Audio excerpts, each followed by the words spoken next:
Hello, everybody. Um, it's been a while since I uploaded one of these, I guess, like supplementary reading videos, if you will, for the Orthodox Study Bible. And I thought today was a good day, too, because our epistle reading from today, if you remember, was the entirety of the book of Philemon. Start to finish. It's a pretty short book, a letter, really. All of these are toward after the Acts and everything they're all letters from various people like James and St. Paul. And as a result, well, I don't know if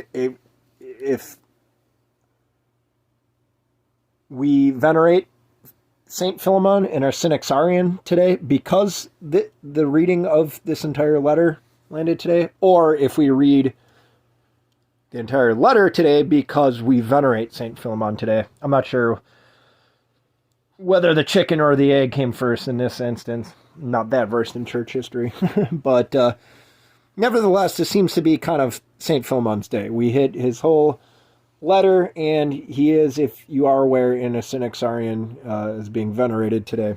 So I thought it was a good opportunity to read off the 4-page that precedes the book of Philemon in the Orthodox Study Bible. Just gives a brief little context for it. So it should be a short video. And nevertheless, let's get into it. So for the book of Philemon, the author is St. Paul. Paul often used an assistant to whom he dictated his letters. As noted here in Romans chapter 16, verse 22, 1 Corinthians chapter 16, verse 21, Galatians chapter 6, verse 11, Colossians chapter 4, verse 18, and 2 Thessalonians chapter 3, verse 17. But he wrote Philemon with his own hand, as noted in verse 19 of the letter. The date is AD 61 to 63. Philemon was written at the same time as Colossians, most likely from Rome during Paul's first Roman captivity. The major theme, it says, "No longer slaves, we are brothers and sisters in Christ." And for the background here,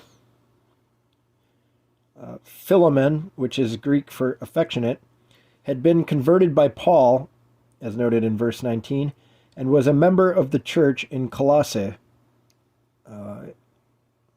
References Colossians chapter 4, verse 9. Onesimus, Greek for useful, had been an unuseful slave of Philemon. That's pretty cool that Paul used that alliteration within his letter. Onesimus had been a quote-unquote unuseful slave of Philemon, for he had run away, providing for his needs from the stolen treasury of his master, an offense punishable by death. Somehow Onesimus reached Paul, who brought him to Christ. He then became, quote, useful to Paul.